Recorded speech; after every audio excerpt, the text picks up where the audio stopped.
uma aula que é um tema um pouquinho, digamos assim, espinhoso. Eu vou dar uma velocidade bem lenta, que a gente vai passo a passo para que vocês entendam. Como tem muito gráfico também, aí a gente dá uma parada quando vocês entenderem.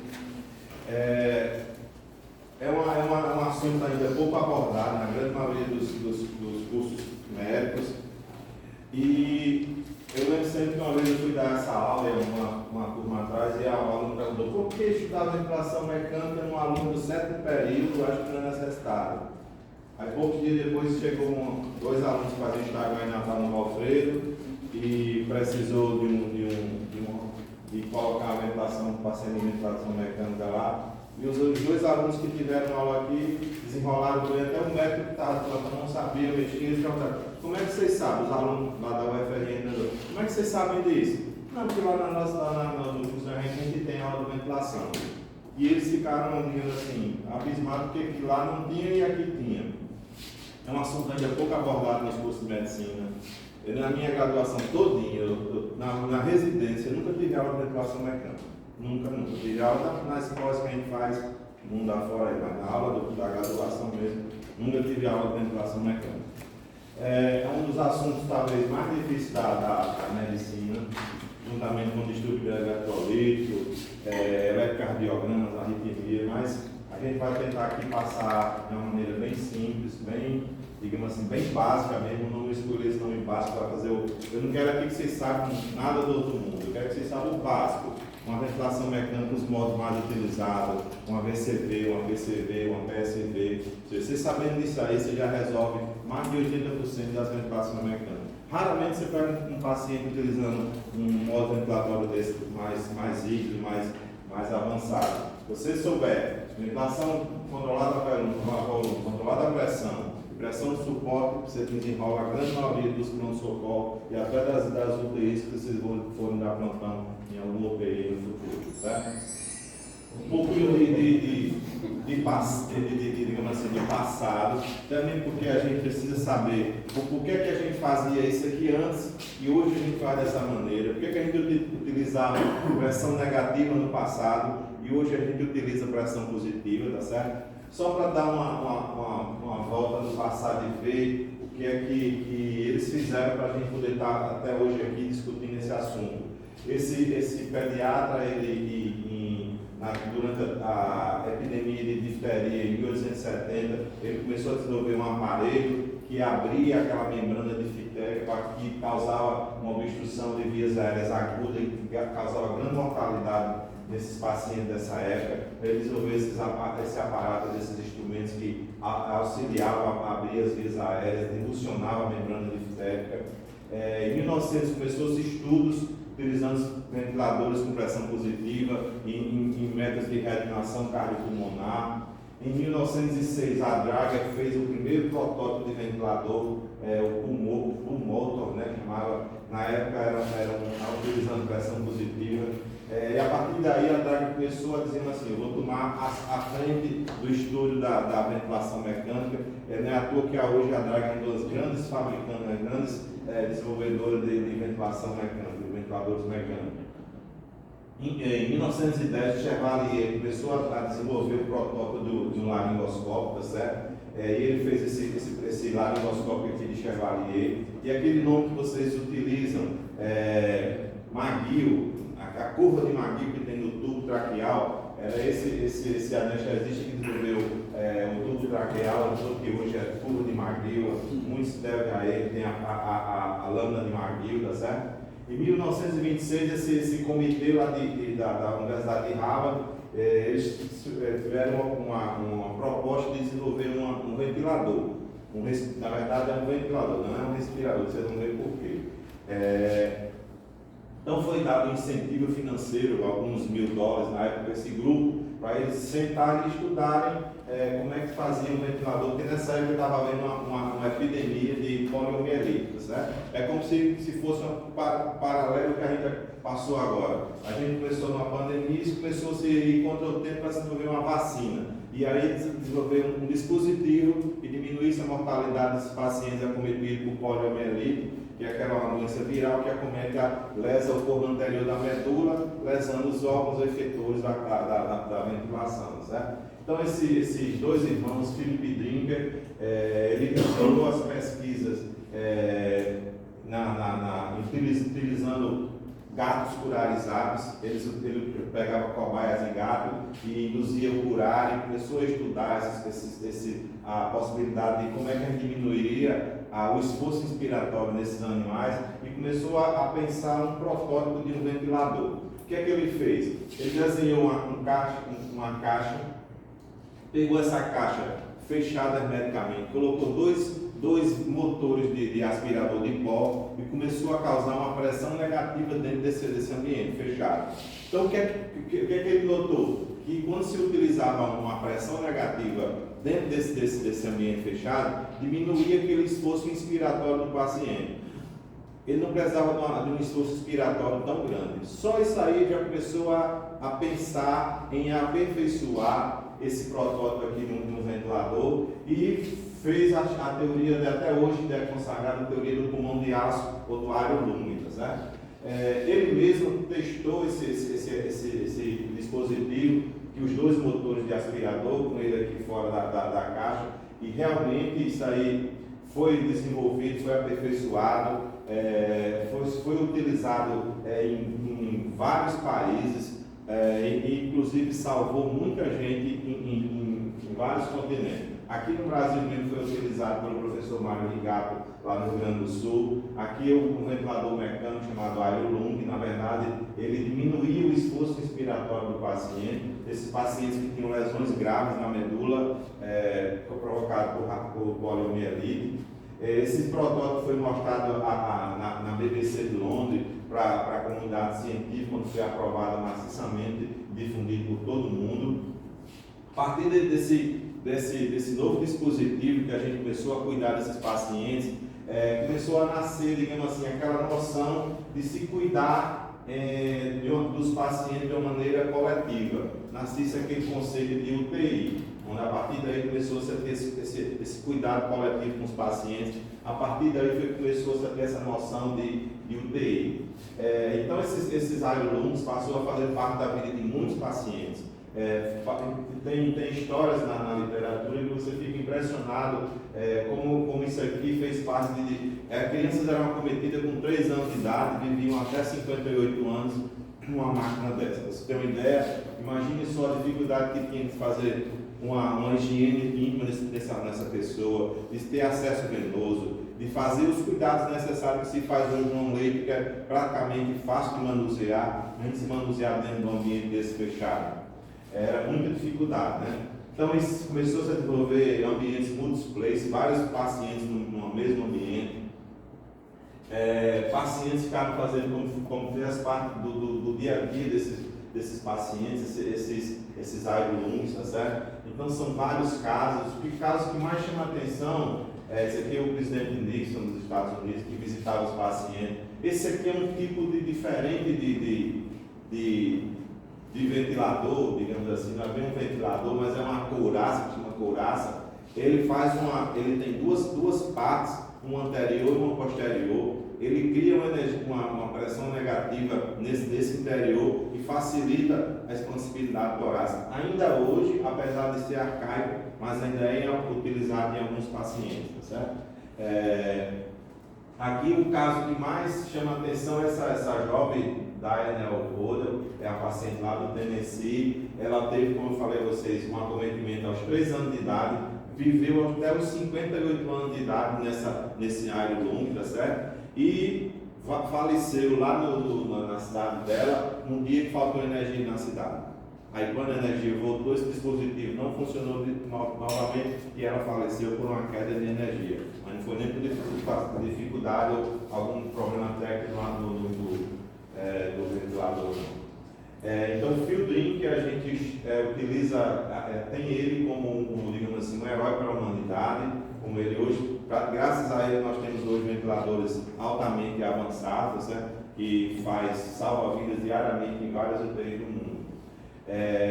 A noção de utilizar pressão positiva, você vê que até a época de Phil Drinker a gente utilizava pressão negativa. a noção de se utilizar pressão positiva, muitos dispositivos que a gente utiliza hoje no nosso dia a dia, GPS, veio das Forças Armadas. Como a gente viu aqui, as Forças Armadas, em relação à utilização de drogas, a anestésico, a cocaína, ela é como se fosse uma cobaia. A ventilação positiva também, ela foi pensada inicialmente como é que a gente faria pressão positiva nos pilotos de caças de aviões, para como é que a gente poderia ofertar uma pressão positiva para que esses pilotos em altitudes muito elevadas não perdessem a consciência. Então, a partir daí foi desenvolvido dispositivos utilizando não mais pressão negativa, mas sim pressão positiva, né? E até hoje a gente utiliza pressão positiva, não se trabalha mais com pressão negativa na ventilação mecânica, certo? Aqui a epidemia de poliomielite em Copenhague, e uma pessoa se destacou nesse momento aí de muitos problemas com pacientes, múltiplas vítimas acometidas, não se tinha ventiladores. Imagine só, nessa época que a gente está atualizado, na época moderna, não se tinha ventiladores suficientes, imagine uma época dessa. Então esse é o professor Ibsen, que é um anestesista, professor da universidade, ele foi consultado e ele teve uma ideia de utilizar um tubo traqueal com balonete. Primeira vez que foi utilizado um tubo com balonete. E ele pegou um ambu, uma bolsa, válvula, máscara, e começou a ventilar os pacientes. Só que ele não viu que não tinha, além do ambu, o que é que ele poderia fazer. Então ele alternou várias vezes, 260 enfermeiros, 250 estudantes de medicina, 27 técnicos, e ele começou a ver aquele mecanismo do ambu, e ele disse, vou desenvolver um ventilador baseado no mecanismo do ambu. Vocês veem que até hoje não existem ventiladores arcaicos, se faz de uma maneira bem arcaica, que utiliza a compressão do ambu para substituir uma ventilação espontânea, tá certo? Então esse professor Ibsen, ele desenvolveu essa maneira de trabalhar com pressão positiva, e nascia aí também a terapia intensiva. A partir daí começou-se a dar mais valor no caso de se utilizar a pressão positiva, apesar de ser não tão fisiológica como a negativa, mas até hoje a gente já se adaptou, já corrigiu os erros que ela causava, e hoje a gente trabalha muito bem com a pressão positiva. Esse professor aqui, esse estudioso, o Kentaro Takaoka, até hoje você ainda vê na UTI, isso aqui é um Takaoka, né? Graças a esse jovem aqui que desenvolveu o primeiro ventilador portátil do mundo, foi um brasileiro que desenvolveu, que é o Kentaro Takaoka. Na epidemia de pólio se utilizou esse caldo, o primeiro ventilador cicado com pressão positiva, foi ele que desenvolveu. E aqui nascia também uma coisa muito interessante, essa anestesista americana, a professora Virginia Apra, ela desenvolveu, vocês até hoje ainda utilizam na pediatria, né? Foi ela que, digamos assim, aperfeiçoou a neonatologia, o índice de Apra, que até hoje é utilizado. Então se tinha outra noção de terapia intensiva, do cuidar, né? Começou a cuidar melhor desses pacientes. James Maca, ele fez uma primeira traqueostomia com introdução do balão. Lazaroff, ele desenvolveu o hemogazômetro, que a gente é utilizado até hoje. E Helen Alves, ele desenvolveu o surfactante pulmonar, estudou o surfactante pulmonar, que até hoje é a teoria que a gente vai utilizar aqui para vários casos de pacientes que têm insuficiência respiratória aguda. Esse professor aqui, Forrest Bailey, que era um aviador, um médico aviador, desenvolveu o ventilador talvez mais utilizado na medicina, que é um ventilador chamado Bailey Mark 7, que salvou muitas vidas até décadas atrás, um ventilador ciclado a pressão. Thomas Prior, ele estudou a SARA, que até hoje a gente tem a teoria do pulmão duro, do pulmão inflamado, das alterações fisiopatológicas da SARA, graças a esse professor Thomas Prior, tá certo? O Bennett foi o primeiro ventilador ciclado a volume, e a partir daí desenvolveu várias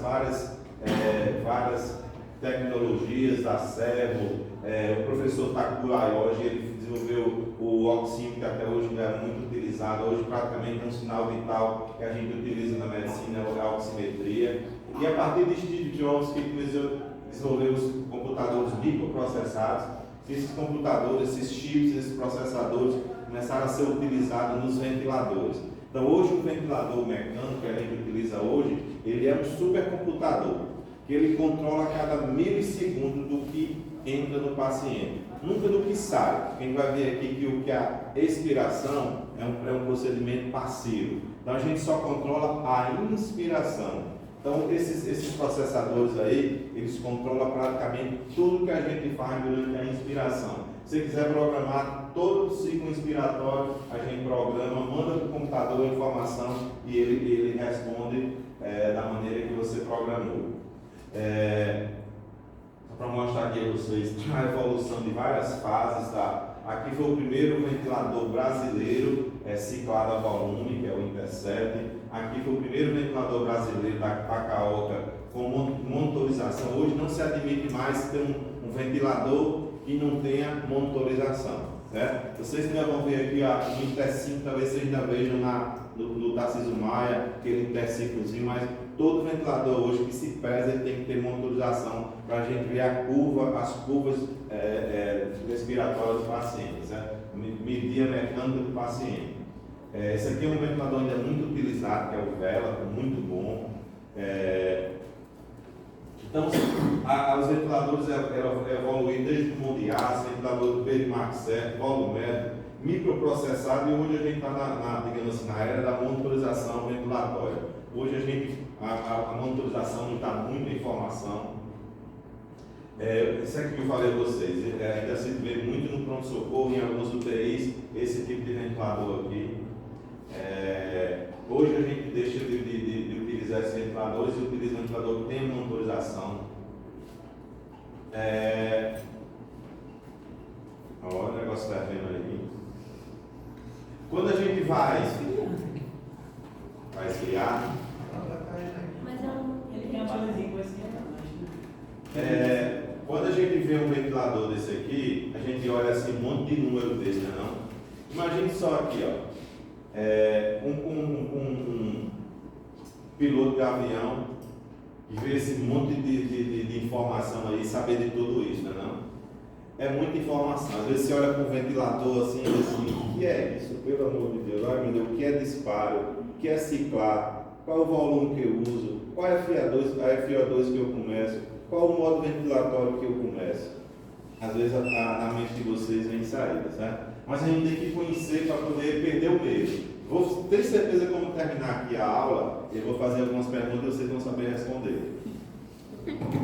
Não dá isso. Esse professor, esse piloto aqui, vocês têm ideia como é importante a gente conhecer o nosso equipamento. Às vezes a gente chega no plantão, só vai conhecer o equipamento que você está lá, na hora que você vai precisar dele. Aí na hora que você vai precisar, mulher, como é? Mulher? Ei, mulher! Na hora não dá certo, você tem que conhecer seu equipamento antes de você precisar dele. Mas na grande maioria das vezes a gente não tem esse critério, esse bom senso. Então esse piloto aqui, ele saiu de Nova York, levantou o voo. 6 minutos depois que ele levantou o voo, ele teve o azar do Airbus dele se deparar com uma revoada de pássaro que vinha do Canadá. Então a aeronave dele de repente perdeu a altitude. Então, ele olhou para um lado, olhou para o outro, tinha Nova York e tinha alguma coisa do lado que ele não podia, eu acho que era aquela ilha de Manhattan, né? Então a única coisa que ele tinha que fazer foi aterrissar no Rio Rhodes. Então ele aterrissou no Rio Rhodes e salvou ileso 155 passageiros. Imagine se esse cara aí não fosse um estudioso de segurança da aviação, não fosse um piloto que desenvolvesse protótipo de aeroplanos, tá certo? Se ele não conhecesse a máquina dele, ele não teria feito isso não. Por isso que a gente tem que conhecer a nossa máquina, a gente tem que conhecer o nosso ventilador. Mas professor, é muito complicado, vocês vão ver que não é, tá certo? Vou mostrar para vocês vão sair daqui hoje sabendo muita coisa, tá certo? E assim, não, mas é o básico, mas o básico é o suficiente para a gente levar o nosso dia a dia. Então assim, a gente tem que saber, tem que conhecer esse Charles Sullenberg recebeu um título dos Estados Unidos como um homem, digamos assim, uma honraria que é como se fosse um título honoris causa, por ter salvado essas 155 pessoas por conhecimento da da prática diária dele, né? Então a gente vê assim, às vezes, um fusquinha, né? Mas se você pensar direitinho, o mecanismo de funcionamento desse fusquinha aqui é o mesmo desse aqui.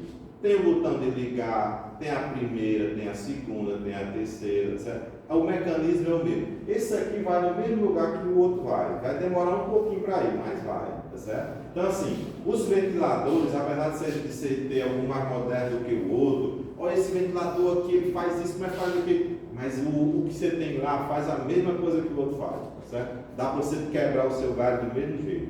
Então a gente vai aprender o básico, para a gente saber, digamos assim, olha, eu já sei isso.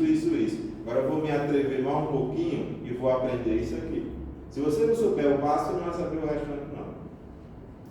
É muita coisa para a gente aprender no UTI. Isso aqui que é um tema espinhoso, por isso que eu escolhi para a gente fazer isso na aula hoje, a gente ter um pouquinho de tranquilidade, para não fazer igual a turma passada, que eu tive que dar essa última aula, talvez, olhando quanto tempo para que eles iam fazer alguma outra coisa. Então não foi legal a gente dar uma aula dessa ventilação mecânica com um tempo bem pouco, tempo corrido, tá certo? A gente, quando vai estudar a ventilação, a gente tem que sempre falar muito sobre pressões, gases, fluxos, tá certo? E a gente vai aprender o seguinte, nessa aula de hoje, que é muito diferente a gente trabalhar com cada paciente que tem uma patologia diferente uma da outra. Por exemplo, imagine que vocês estão vendo aqui um pulmão aparentemente sadio, ileso, que não tem alteração nenhuma. Do outro lado aqui um pulmão totalmente fibrosado, provavelmente um paciente que fumou muito, tem uma doença pulmonar obstrutiva crônica.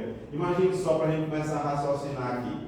Se eu colocar aqui, eu vou ventilar esse paciente aqui numa ventilação controlada a volume. Então eu vou colocar aqui no meu ventilador 500 ml de volume para ele. Tá? Por exemplo, dá um chute aqui, 500 ml. Coloquei 500 ml para ventilar esse paciente. Quando eu jogar 500 ml dentro dessa árvore respiratória aqui, ela vai gerar um monte de alterações. Imagine só, que eu joguei 500 ml aqui, ele gera uma pressão aqui, esses 500 ml gera uma pressão de 30 centímetros de água dentro das vias aéreas. Só que esse mesmo volume que eu vou utilizar, 500 ml, se eu jogar nesse pulmão aqui, ele vai gerar pressões medidas totalmente diferentes. Por isso que é importante a gente estar com a mecânica respiratória ao lado do paciente. Ou seja, eu fiz a modificação e eu vou ver na mecânica ventilatória o que é que aquela modificação que eu fiz gerou de alteração. Ou seja, o mesmo volume que eu utilizo num paciente pode causar coisas totalmente diferentes no outro paciente. Por isso que isso aqui vai depender do volume, da administração que eu estou utilizando, da quantidade de volume e da complacência do paciente, da complacência do pulmão e da caixa torácica desse paciente. Tá certo? Imagine só, eu vou adiantar para vocês aqui uma informação. Quando a gente vai trabalhar com um paciente com SARA, imagine que esse paciente aqui esse pulmão esteja todo inflamado devido a uma SARA. Quando a gente vai trabalhar com pulmão de SARA, a gente trabalha com baixíssimos volumes, 4 ml, 6 ml, tá certo? Por que a gente trabalha com baixo volume? Porque foi observado num trabalho muito bem estruturado que pacientes que trabalhavam com volumes altos, 8 volumes, morriam mais. Então observou-se que aqueles pacientes que trabalhavam com volumes baixos, eles saíam mais do pulmão de SARA do que pacientes com volumes altos, certo? Então a partir desse estudo, digamos assim, fez um protocolo onde se trabalha com baixo volume em pulmões inflamados, pulmões de SARA.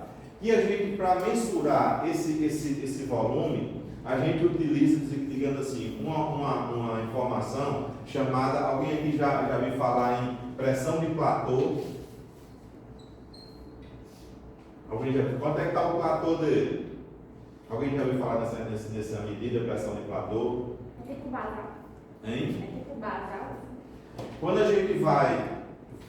vocês vão ver aqui que a gente vai estudar as curvas, existem 3 curvas na ventilação: curva de fluxo, de volume e de pressão. Na curva de pressão, a curva de volume ela vem, aí dá o pico, aí você aperta num botãozinho chamado pausa inspiratória, tá certo? Você apertou naquela pausa inspiratória mais ou menos da seguinte maneira: eu vou fazer a medida da pressão de dentro do pulmão, da pressão de vias aéreas. Mas eu quero medir essa pressão no momento que ela não tenha influência nenhuma externa. Como é que eu faço isso? Durante o paciente inspirou, fez a fase inspiratória, o pulmão está cheio de ar. Aí eu fecho a válvula respiratória e fecho a índice. Naquele momentozinho onde o pulmão não tem interferência externa nenhuma, eu vou lá numa chamada pausa inspiratória, aperto e vejo lá ela fazer isso, descer aqui, ó. Essa fase aqui, imagine que aqui deu 25, é a chamada pressão de platô. É a pressão que eu faço a medida na hora que eu aperto a pausa inspiratória. Qual a importância dessa pressão de platô? Porque ela tem quase a mesma medida da pressão das vias aéreas. Não tem como medir a pressão de vias aéreas. A maneira de eu medir indiretamente é medindo a pressão de platô. E esse trabalho que eu falei a vocês, do trabalho do pulmão de Sara, ele mostrou que pressão de platô abaixo de 30, os pacientes vivem mais. Por isso que a gente, talvez seja uma das coisas mais importantes dessa aula hoje, colocar na cabeça de vocês que a gente tem que trabalhar com pressão de platô abaixo de 30. Como é que eu trabalho com pressão de platô abaixo de 30? Com baixo volume. Mas não se preocupe, quem vai ver isso mais na frente, aí vocês vão ver bem direito. Então a pressão alveolar é uma consequência do volume corrente que você administra, mas vai depender também da complacência da árvore respiratória do paciente. Imagine só, a complacência, vocês têm ideia o que é uma complacência, né? É a capacidade, digamos assim, de uma maneira bem fácil, que o pulmão tem de receber aqueles 500 ml que eu administrei para ele. Se for um pulmão bem elástico, bem sadio, ele vai receber aqueles 500 ml de uma maneira bem tranquila. Se for um pulmão duro, fibrosado, com broncoespasmo, sibilando, ele não vai receber aqueles 500 ml bem. Então ele vai causar altas pressões dentro da árvore respiratória dele, certo? Então, uma coisa interessante, dá para vocês imaginar aqui essa questão de prova de título de especialista em terapia intensiva, certo? O ajuste do volume corrente na Sara deve ser considerado, o que eu acabei de dizer, que a coisa mais importante para você trabalhar no pulmão de Sara, o volume corrente do pulmão de Sara tem que ser o quê? Baixo, em torno de 4 ml, certo? Então, evitar, a pergunta não é essa, mas também é essa. Evitar a pressão de platô abaixo de 30. Por quê? Porque o que determina a pressão de platô é o volume e a complacência do paciente, certo? O que vai dar pressões altas na via aérea é o volume que você administra, certo? A gente vai ver isso aí bem direitinho na frente. Estudos mostrando qual a diferença de pressões que são geradas de acordo com a complacência do paciente. E na década de 70 a 90 começou a dar mais importância às lesões produzidas pela ventilação mecânica. Por isso que hoje a gente tem tantos limites, tantos alarmes, tanto cuidado, tanta importância para a mecânica ventilatória, para que a gente não cause lesões induzidas pela ventilação mecânica. Era muito comum causar barotrauma, volutrauma, atelectrauma, tá certo? E hoje o biotrauma. Então a gente tem que conhecer nosso equipamento para evitar que a gente cause iatrogenias. Então a lesão induzida pela ventilação mecânica pode ser um barotrauma pelas pressões elevadas. Hoje, para a gente evitar pressões elevadas, tem um limite de pressão que a gente coloca lá vou colocar um limite de pressão aqui de 30. Então se chegar acima de 30, o ventilador aborta e alarma. Começa a aparecer uma luzinha lá alarmando. Teoria do Baby Lang, volutrauma quando o volume é muito elevado, atelectrauma. O que é esse atelectrauma? O alvéolo, a gente sabe que nós temos uma PIB fisiológica, né? Aquela PIB fisiológica que eu mostrei a vocês, que na árvore respiratória aqui tem uma curva aqui na laringe e ela mantém, digamos assim, você nunca consegue fazer isso aqui, ó. Eu consigo fazer isso, fazer uma inspiração bem profunda, uma expiração profunda, mas você nunca consegue colocar seu ar totalmente para fora. Por quê? Porque o pulmão ele tem, digamos assim, um volume residual que não deixa o alvéolo colabar. O alvéolo ele não gosta de ficar assim, ó, fechando e abrindo, fechando e abrindo. Isso aqui se chama atelectrauma, causa atelectrauma. Ele tem que esvaziar, mas ele não pode, digamos assim, fechar completamente, colabar. Senão ele causa inflamação na parede, chamado atelectrauma. Por isso que a gente mantém uma apito fisiológica. Já vou dar a primeira informação. Qual é a apito que eu inicio numa ventilação mecânica? Geralmente a gente inicia com 5, aumentando para 6, para 7, e observando o que é que a gente mexe com a... lembrar que quando a gente trabalha com pressão positiva, vai interferir na hemodinâmica do paciente. Então, mexer com pressão positiva, vai medir, vai avaliar seu paciente, certo? Paciente, a gente vai se deparar com pacientes dessa maneira aqui, pacientes sépticos, pacientes com deficiência renal aguda, pacientes com pulmão de SARA. A gente tem que conhecer um pouquinho da fisiopatologia para poder manusear bem o nosso ventilador, certo? Para a gente poder conhecer esse tipo de paciente, a gente tem que evitar fazer iatrogenismo, evitar fazer aqui um enfisema subcutâneo, um barotrauma nesse paciente. Geralmente, um paciente grave, você faz digamos assim, um enfisema, um enfisema subcutâneo, um pneumotórax hipertensivo, aí que a complicação do paciente é maior. E geralmente essas lesões, quando você vai observar, ela já está num nível bem avançado, tá certo? Aqui vou mostrar só a heterogeneia dos alvéolos, que a gente já viu na aula de insuficiência respiratória aguda. Na verdade, o ventilador ele tenta simular a ventilação, ele não vai simular a hematose, tá certo? A hematose não tem como ele simular, que é uma realização da mitocôndria. Aqui o que ele vai tentar fazer é tentar simular que essa membrana de troca aqui, fazendo com que esse gás carbônico que vem da circulação seja eliminado e o oxigênio que vem do ambiente seja passado através dessa membrana alvéolo capilar. De uma maneira bem objetiva, a ventilação mecânica ela consiste em um método de suporte. Eu coloquei aqui em evidência esse método de suporte, que a ventilação mecânica não é um método curativo. Você vai dar o suporte ao paciente até que a doença de base seja controlada, até que a sepse seja controlada, até que a intoxicação daquela droga seja controlada, ou seja, ela não é curativa, ela é suportativa, certo? É um tratamento de suporte. Para o tratamento com insuficiência respiratória aguda ou crônica. Normalmente a gente vai se deparar com pacientes com insuficiência respiratória aguda, seja uma respiratória do tipo hipoxêmica ou hipercápnia. Se a gente vai se deparar com um paciente com insuficiência respiratória hipoxêmica, geralmente a gente vai aumentar, vai melhorar aquela oferta de oxigênio. E se for a hipercápnia, que geralmente tem aumento do PCO2, a gente vai tentar ventilar melhor aquele paciente, para, como eu falei a vocês na aula de insuficiência respiratória aguda, para lavar melhor aquele alvéolo do paciente. Quanto mais a gente ventila, mais o volume de minuto melhora, mais você diminui a PCO2 do paciente, tá certo? Então, a função do ventilador mecânico é bombear o ar aos pulmões e possibilitar a sua saída, atendendo a necessidade do paciente com o máximo de eficácia e o menor risco de lesão possível. Então, na verdade, o nome é ventilador. Algumas pessoas chamam respirador, não tem nada demais, mas a gente, na nossa linguagem médica, seria bom a gente chamar sempre ventilador. Vez por outra sai respirador, mas nada demais, certo? Então, a forma de ventilação mecânica tem a invasiva, a não invasiva, geral utilizando pressão positiva ou negativa, a gente viu que praticamente não se utiliza mais pressão negativa, certo?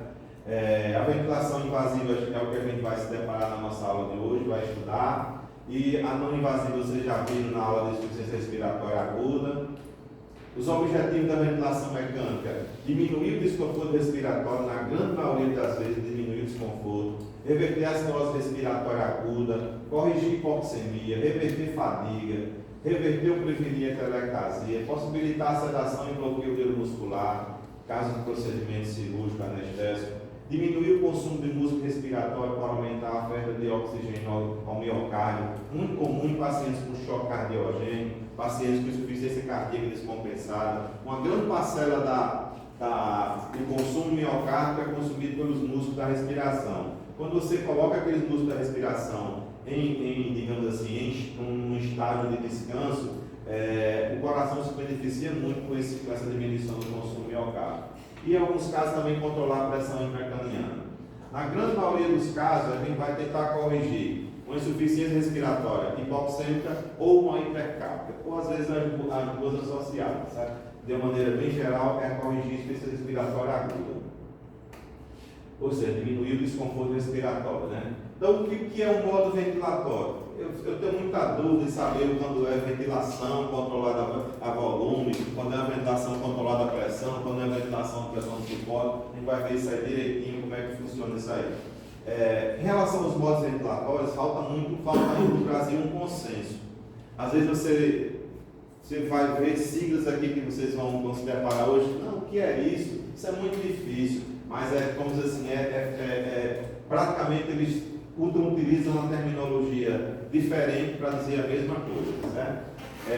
A terminologia é bem confusa, existe um número cada vez mais crescente de modos ventilatórios, cada vez mais híbridos, dificultando muito o aprendizado.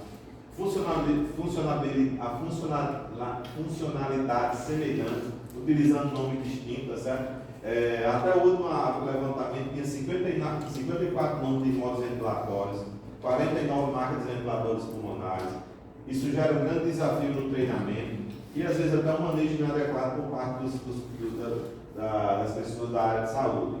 É mais ou menos dessa seguinte maneira aqui. Para falar que um carro ele é bicombustível, aí a Volkswagen chama de Total Flex, a Honda chama de Flex One, eu acho que aqui a Renault chama de Flex Fuel, a Chevrolet chama de Flex Power.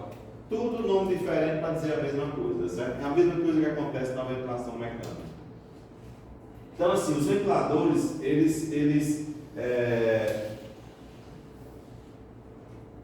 na verdade é esse slide aqui. A gente vai começar com a ventilação espontânea de um paciente aqui normal, como todos nós estamos aqui. Eu vou começar aqui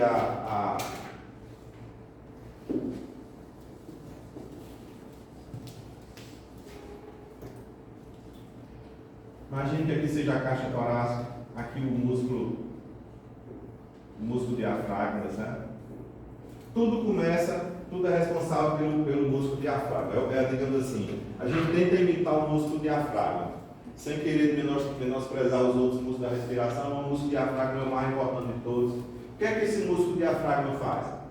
Por uma via bem complexa que tem aí quimioreceptores, baroreceptores, mecanorreceptores na caixa torácica, um monte digamos assim, de sensores altamente especializados. O centro respiratório bulbar manda um sinal para o músculo diafragma e ele faz uma contração.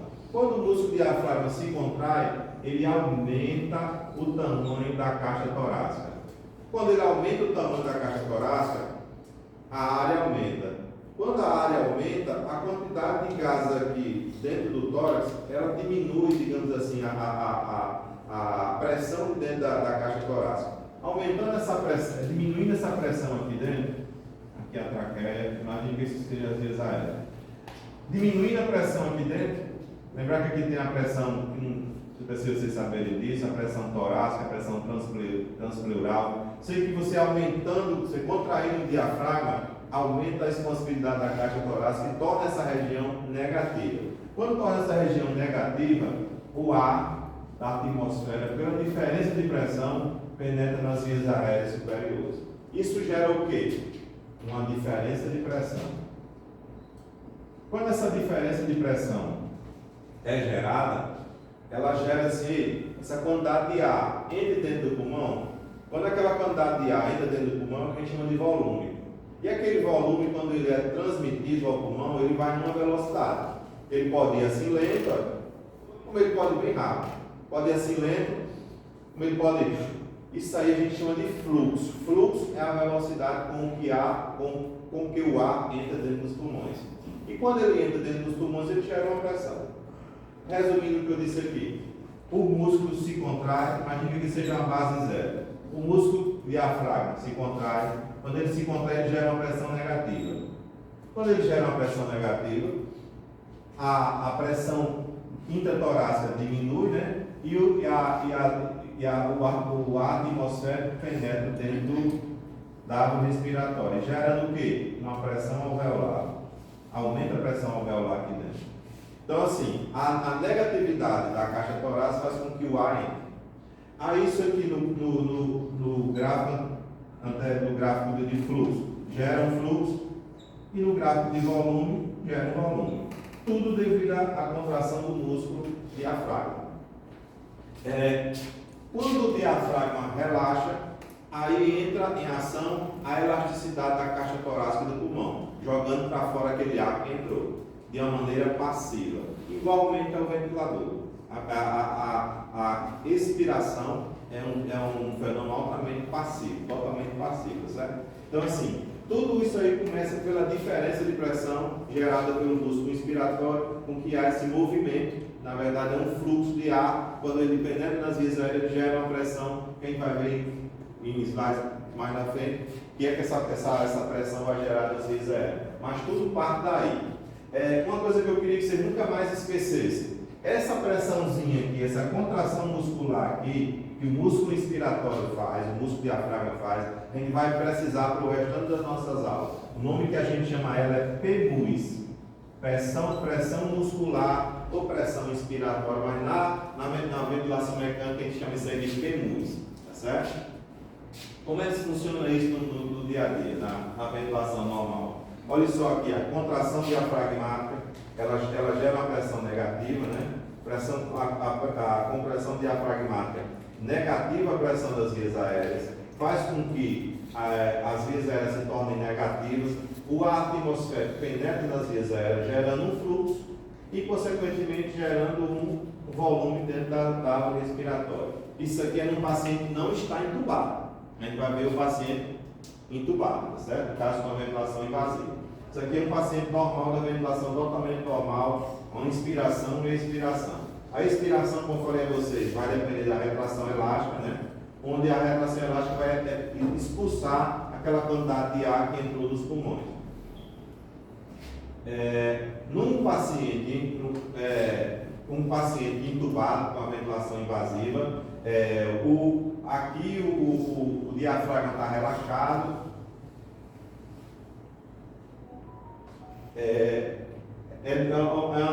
um pouquinho diferente. Eu queria chamar a atenção de vocês para o seguinte: aqui o fluxo tem essa morfologia, mas para a ventilação mecânica, por convenção, o fluxo inspiratório, ou seja, aquele fluxo que entra no pulmão, ele é positivo. Então, sempre vocês vão ver uma onda geralmente positiva, uma onda quadrada, uma onda descendente, mas sempre o fluxo ele é inspiratório, ele é positivo. A onda do volume geralmente é bem parecida, as ondas são bem parecidas. A única que é um pouquinho diferente é essa onda de fluxo, que vocês não precisam ficar preocupados com isso aqui. Só para chamar a atenção da diferença, certo? Aqui com pressão negativa, aqui com pressão positiva. Uma respiração calma da pessoa saudável.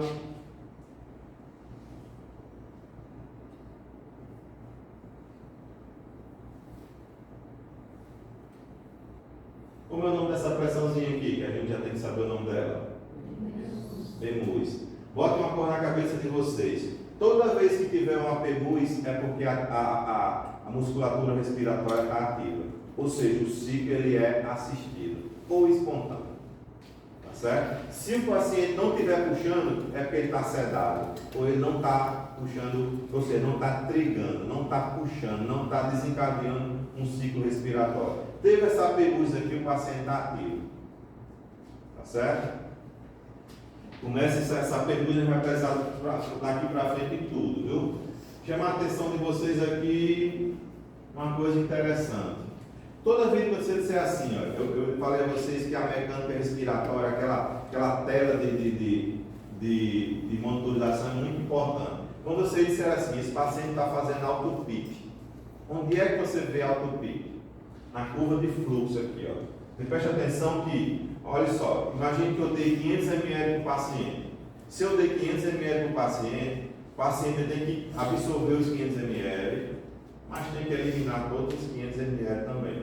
Se eu colocar uma frequência muito alta, quando o paciente estiver eliminando os 500 ml, aí vem outro ciclo, aí fica um pouquinho, é como se você não pagasse o cartão de crédito todo. Fica um pagamento mínimo para o próximo, geralmente fica um pouquinho de volume para o próximo ciclo. E esse ciclo vai aumentando, vai aumentando, vai aumentando. Daqui a um tempo começa a causar aumento da pressão intratorácica, o paciente começa a ter distúrbio hemodinâmico, certo? Então, assim, essa curva aqui, ela tem que sempre zerar. Você viu uma curva assim, ó, imagina que a curva está aqui. E antes dela zerar, o paciente fez outro ciclo, ela não zerou aqui, é porque o paciente está fazendo alto pico. A gente vai ver isso mais na frente sem você. Eu queria só que você chamasse a atenção de vocês que o alto pico a gente vê na curva de fluxo, tá certo? Aqui o esforço inspiratório, como você já sabe o nome, que é a PEMUS. Aqui vou mostrar a vocês o seguinte. Aqui que eu mostrei para vocês que a gente vai trabalhar a partir de agora com pressão positiva. Imagine só que a gente gera pressão, a gente trabalhava na fisiologia com pressão negativa, ou seja, o músculo diafragma se contrai, aumenta a área da caixa torácica, se torna negativa, o ar entra por diferença de pressão, agora vai ser totalmente diferente. Eu vou jogar aqui pelo tubo traqueal pressões, volumes, gerando alterações da hemodinâmica do paciente. Por isso, todo paciente em ventilação mecânica, ele tem que estar monitorizado, porque causa alterações na caixa torácica, certo? Pode diminuir o retorno venoso. Às vezes o paciente faz o seguinte, colocou o paciente na ventilação, o paciente começa a ter arritmia, começa a ter hipotensão, não vê que é a diminuição do retorno venoso provocado pela ventilação mecânica, certo? Aí liga a droga vasoativa, sem necessidade, porque é a alteração do retorno venoso. Aqui para mostrar a atenção de vocês o seguinte, aqui tem pressão, tem PEMUS no paciente. Hein? A PEMUS é para cima? Não, porque esse tem que ser para cima, para ser. PEMUS é uma pressão negativa ou positiva? Negativa. É para baixo, certo? Então aqui, ó, aqui para mostrar o seguinte para vocês começarem a entender as curvas, tá certo? Nada demais. Existe o tempo inspiratório, imagina que aqui seja uma curva de volume. Você divide aqui no tempo inspiratório, geralmente é de 1 segundo. Geralmente a relação normal fisiológica é 1 para 3, tá certo? 1 para 3 segundos. Então eu tenho um tempo de inspiração e 3 tempos para expiração. Já que a expiração é passiva, ela é um pouquinho mais lenta. Geralmente é 3 valores do tamanho do tempo da inspiração. Se eu geralmente fizer uma frequência muito alta, na hora que eu estiver expirando, eu vou ter outro ciclo ventilatório. Então vai gerar, digamos assim, vai gerar alto pico dentro do paciente. Vocês observam aqui, ó, que aqui nós temos no ciclo desse aqui, um tempo inspiratório, aqui foi dividido justamente na passagem do tempo inspiratório para o tempo expiratório. Aqui novamente, aqui mostrando a curva de fluxo, aqui a curva de volume, aqui a curva de fluxo e aqui a curva de pressão. Vou mostrar que houve um aumento da pressão muscular aqui da PEMUS, ó. É como se eu tivesse assim, eu fiz um esforço inspiratório. Aí assim, está sendo pouco o oxigênio que está vindo para mim, então eu preciso de mais. Eu faço um esforço inspiratório maior. A PEMUS ela varia de acordo com a necessidade do paciente, tá certo? Vamos imaginar uma coisa seguinte aqui. A gente vai tentar agora trabalhar com a situação onde eu tenho que dizer assim, rapaz, eu vou controlar a sua respiração, eu vou controlar a sua fase inspiratória, vou controlar a sua fase expiratória, vou dar isso, mas assim, o cérebro ele não está sabendo que você vai fazer isso. Não tem como dizer assim, centro respiratório por bar, fica aí em stand-by e durante esses dias, 15 dias, eu não vou me apressar de você. Ele continua mandando ainda informações, tá certo?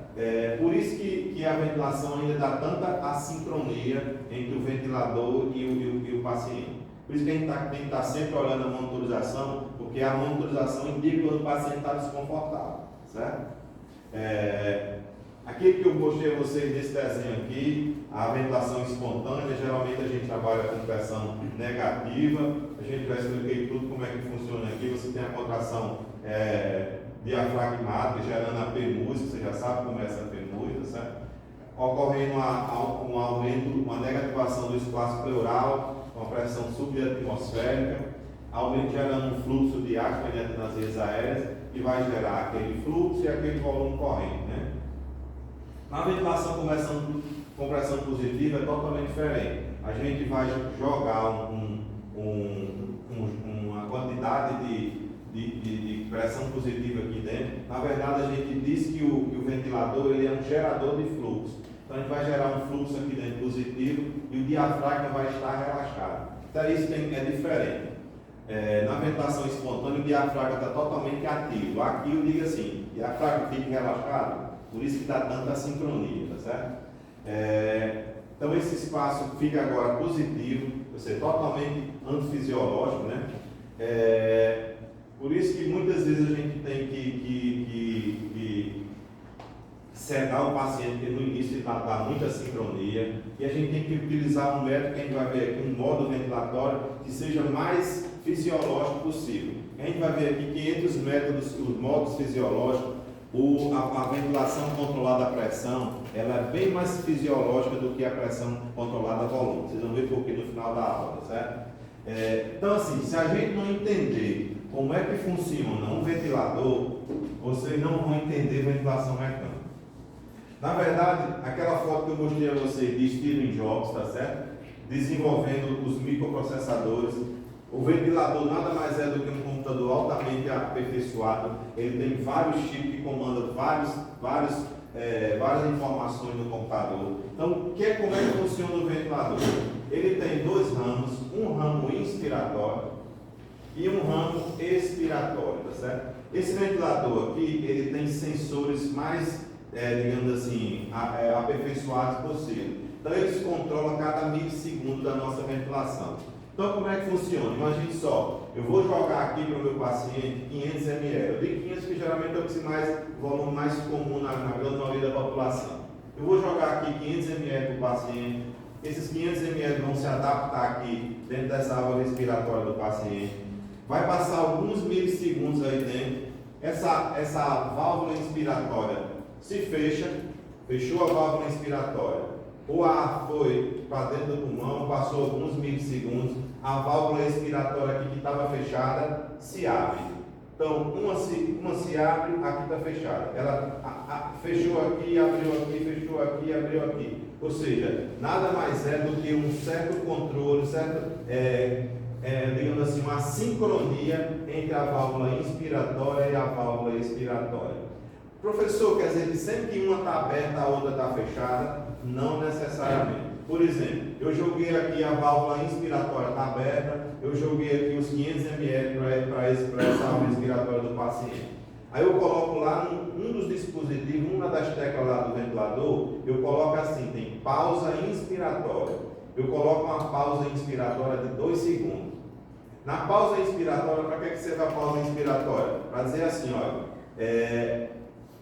o ar entrou no pulmão, aí ele vai passar 2 segundos lá, 2 milissegundos parado, para que melhore aquela. Você lembra que naquela membrana de troca que eu mostrei a vocês aqui, tem um capilar passando junto da membrana alveolar? Quanto mais tempo ele passar, tiver aquele tempo de troca, melhor a hematose, melhor digamos assim, a oxigenação. Uma das maneiras de você oxigenar melhor o paciente é você fazendo uma pausa inspiratória, um tempo inspiratório. Aí aumenta o tempo de troca. Então, nesse momento aqui, por alguns milissegundos, as duas ficam fechadas. Mas é só esse caso aqui. Mas normalmente, um abriu, essa aqui está fechada. Quando fecha essa abre. Quando fecha essa abre. Certo? Então, normalmente essa alternância entre a abertura da válvula ins, fechamento da válvula ex, para que o ventilador funcione da maneira correta. Quando aqueles 500 ml aqui foi para o pulmão, aí eles dizem assim, olha, esses 500 ml aqui está gerando uma pressão de pico de tanto, está gerando uma pressão alveolar de tanto, está causando uma resistência ventilatória de tanto. Então ela manda aqui para o painel de controle, para aquela monitorização que eu falei para vocês. Deu para entender mais ou menos como é que funciona o mecanismo do ventilador, esse sistema de abertura e fechamento da válvula in, da válvula ex, tá certo? Essa válvula, esses ramos expiratórios aqui, às vezes eles podem dar falsa leitura, erro de leitura, quando aqui dentro começa a ficar líquido, porque o líquido fica vai e volta, vai e volta, vai e volta, certo? Então isso pode dar uma falsa leitura para o ventilador, ele não sabe que aquilo ali é líquido. Vocês vão observar que eu trouxe até para vocês para mostrar que aqui dentro tem sensores. E esses sensores aqui, a gente vai observar que esses sensores eles funcionam, por exemplo, como é que o ventilador sabe que o paciente quer ventilar, quer respirar, ele quer desencadear um ciclo, mais ou menos da seguinte maneira. Imagine que aqui seja esse tubo aí, tá certo? Essa traqueia, a gente chama de traqueia.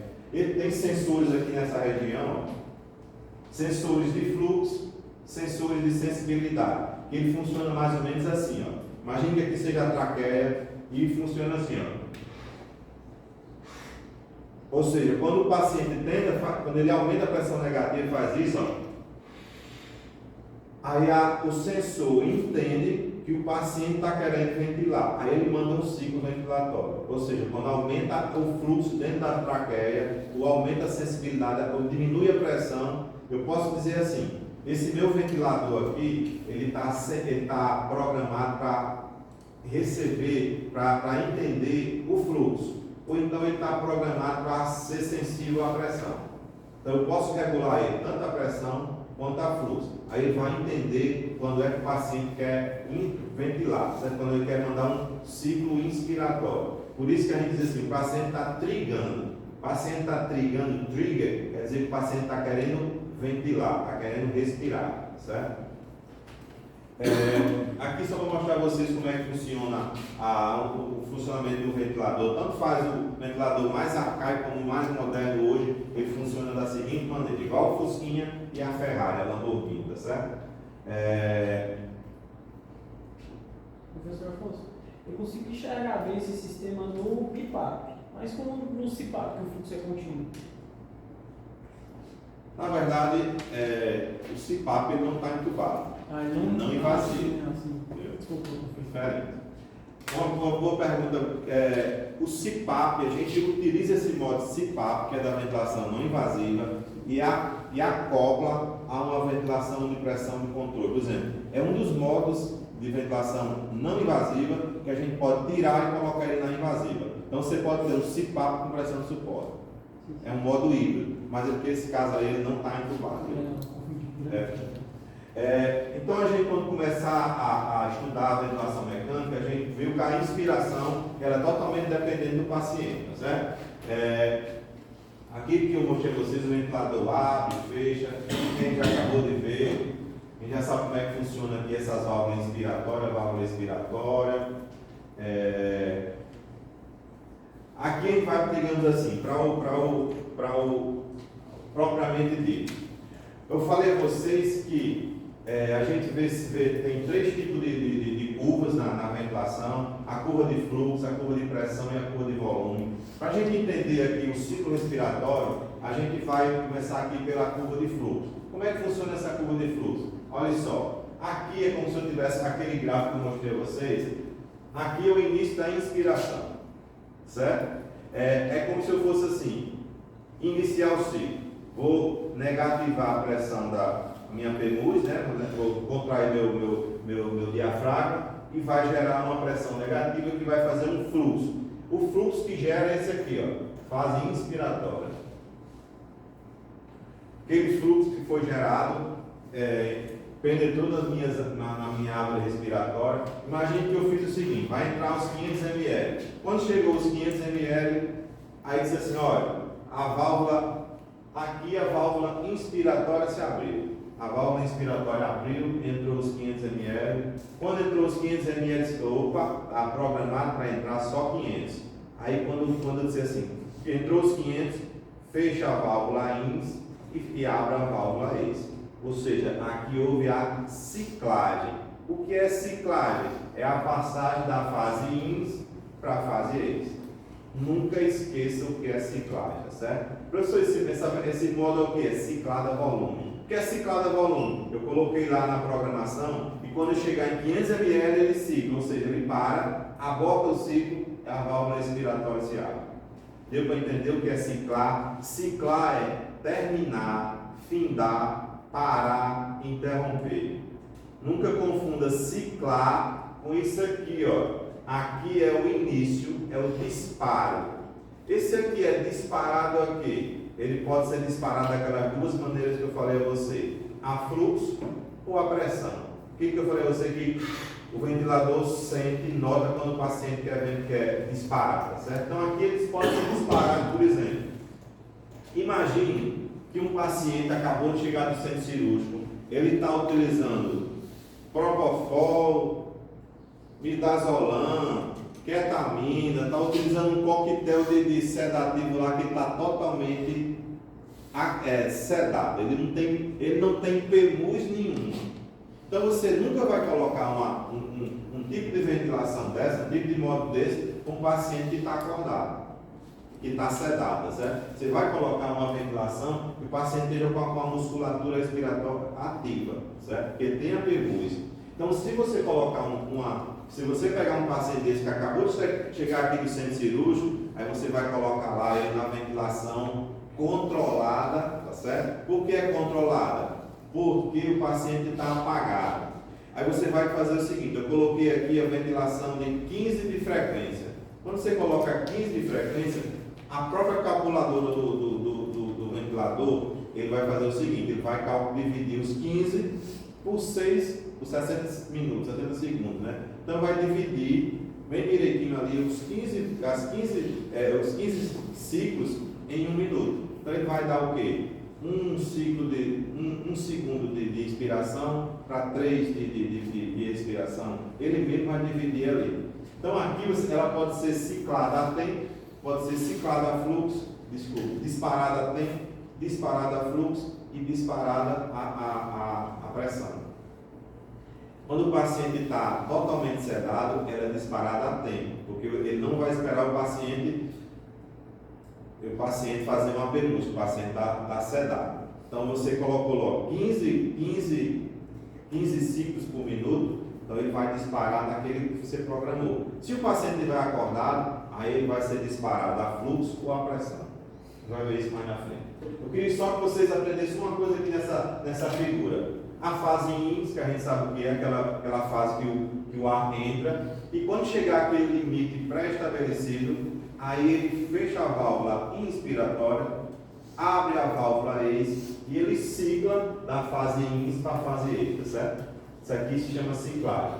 Aí vem um novo ciclo, o disparo é a deflagração do novo ciclo, que a gente vai ver aqui mais na frente. Queria que você ficasse dessa figura aqui somente o que é isso aqui, ciclagem.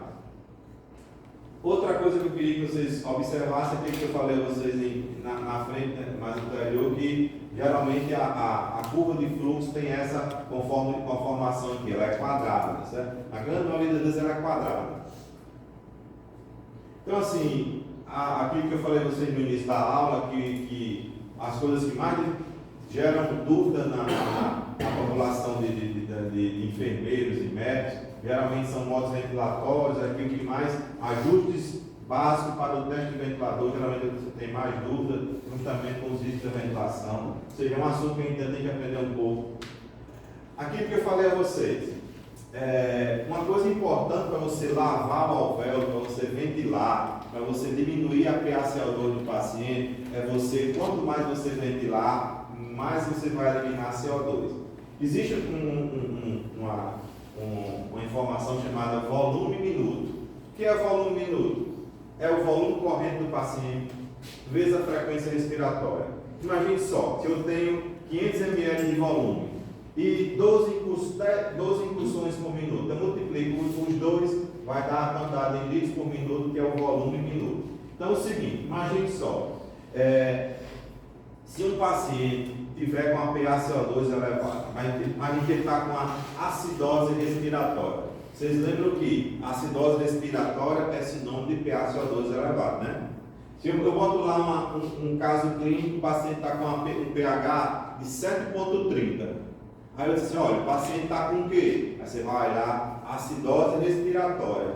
Quais são os dois ajustes que você vai lá no ventilador mexer para você corrigir essa acidose respiratória?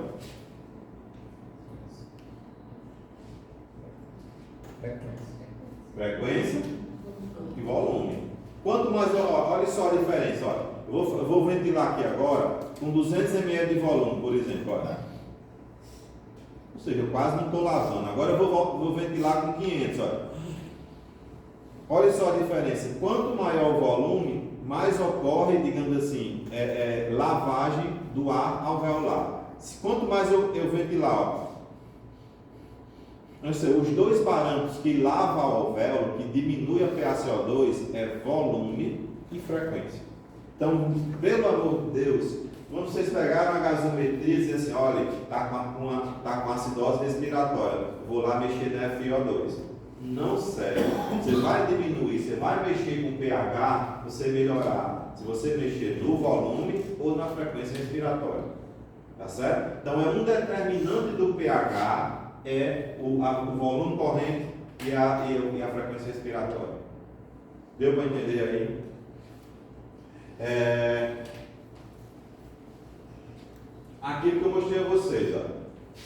Quanto mais você ventilar, mais você vai fazer isso aqui, ó, retornar o gás carbônico para o ambiente. Isso aí nada mais é do que a hematose, né? Então estamos chamando o famoso volume minuto. Se por acaso na alternativa lá dizer assim, olha, o que é que você pode mexer aqui para poder melhorar a PaCO2 do paciente, para melhorar essa acidose? Se tiver o nome volume minuto, também é aceitável, porque o volume minuto é o volume corrente vezes a frequência respiratória, certo? Então, essa questão aqui de prova de data que eu falei que você dá MIB, viu? O melhor marcador para aplicação clínica para a ventilação que fala a favor da ventilação, é a sua dúvida, certo? Então, assim, os ajustes iniciais do ventilador é uma das coisas que vocês mais têm dúvida, certo? A gente vai começar aqui pelo mais fácil, digamos assim, a PIP. A PIP, eu falei a vocês que a gente tem uma PIP fisiológica, que geralmente ela fica em torno de 5, tá certo? Por quê? Para os alvéolos não colabarem. E a partir do momento que a gente intuba o paciente, se a gente não deixar o puff insuflado, essa PIP fisiológica pode diminuir e o paciente pode ter atelectasia, certo? Por isso que a gente mantém o puff bem insuflado para evitar o escape de ar aqui, para manter aqui bem vedado, selado, certo? Aquilo que eu mostrei a vocês, a gente no volume corrente normal, ó, a respiração, uma inspiração, uma expiração, uma inspiração normal. Aqui uma inspiração profunda, volta a ventilar normal, você faz uma expiração forçada, você não consegue eliminar totalmente a capacidade do seu pulmão e sempre fica um volumezinho residual, que é aquele volume que a gente considera como PIP. Tá certo? Então a gente sempre mantém esse volume residual. Essa aqui é o que mantém os alvéolos abertos. Então esse volume de reserva respiratória é todo o ar que se consegue expirar forçadamente após uma expiração normal. E o volume residual é aquele que se não consegue expirar, certo? A PIP, a Positive Pressure, pressão positiva no final da expiração, para ser bem mais direto. O que é? É aquela pressão que se mantém ao final da expiração, o que faz com que os alvéolos eles não colabem, eles não sofram uma telectasia. E às vezes, geralmente a gente mantém essa PIP aqui para facilitar, para melhorar a oxigenação do paciente. A gente já viu na aula de insuficiência respiratória aguda que quando tem alguma secreção aqui, quando a gente joga pressão positiva, que aumenta essa PIP aí, essa secreção tende a se separar, a afastar dessa região de troca aqui, dessa membrana alvéolo capilar, fazendo com que ocorra a maior difusão do oxigênio para o capilar, melhorando a oxigenação oxigenação do paciente. Uma pergunta de prova de residência, prova de qual a melhor maneira de melhorar a oxigenação do paciente sem mexer na FiO2?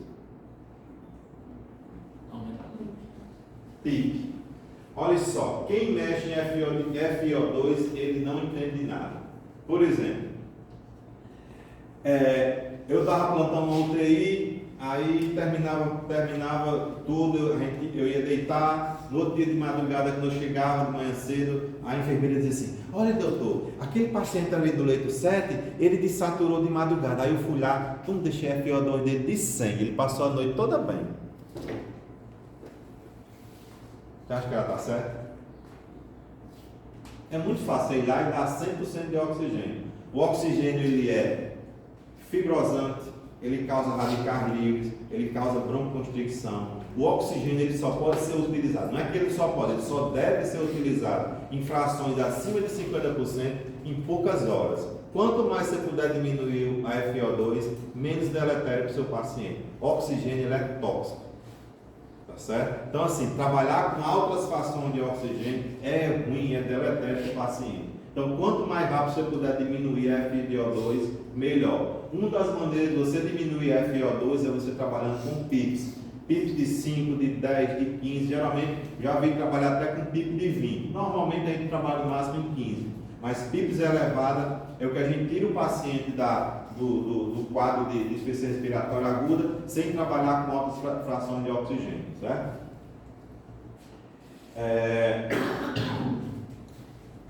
A PIP ela melhora a oxigenação na membrana alveolo-capilar, já viu por quê. A melhor maneira de aumentar a oxigenação através da ventilação mecânica sem alterar a FiO2. Isso aqui foi uma prova que eu fiz, eu tirei uma xerox da prova, eu até perdi essa prova original.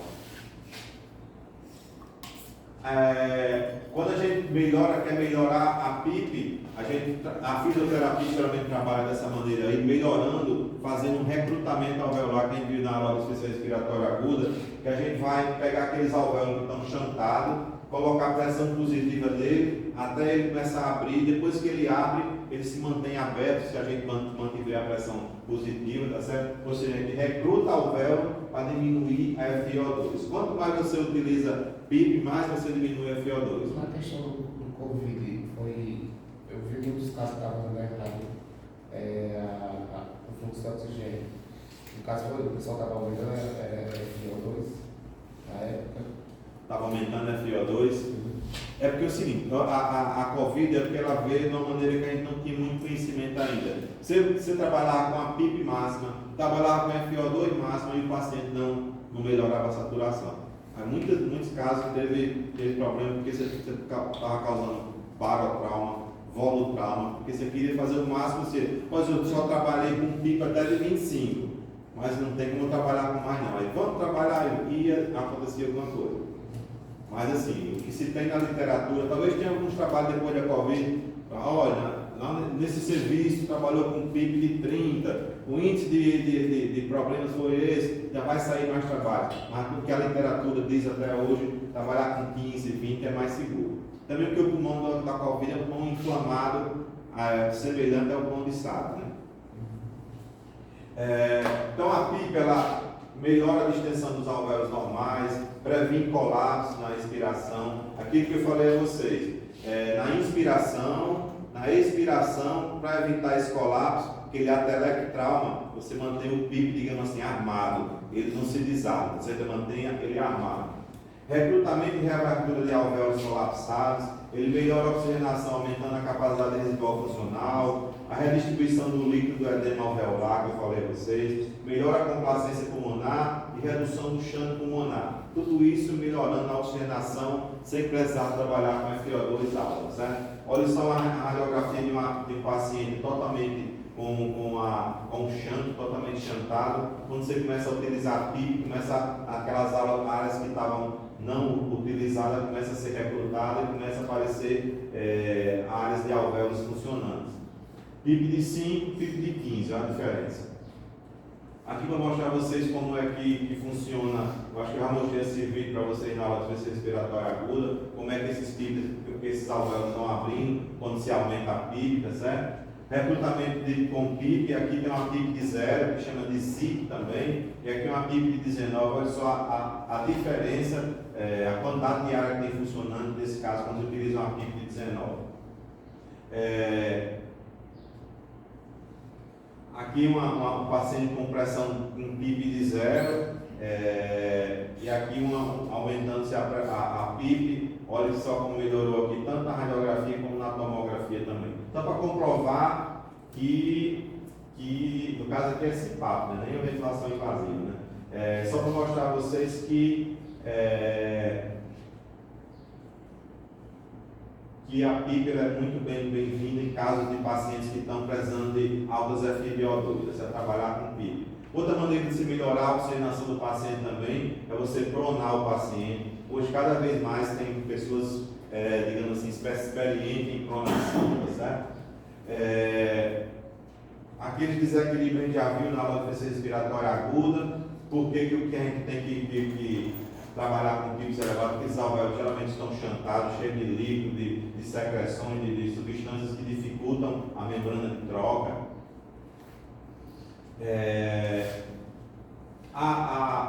Outro ajuste que a gente faz além da PIB, a gente sabe que só para fixar aqui, a gente inicia com PIBs de 5, já aumentando de acordo com a resposta do paciente. Por exemplo, eu comecei com a PIB de 5, aí eu fui lá ver a gasometria, o paciente está saturando baixo ainda e a FiO2 dele não está tão boa.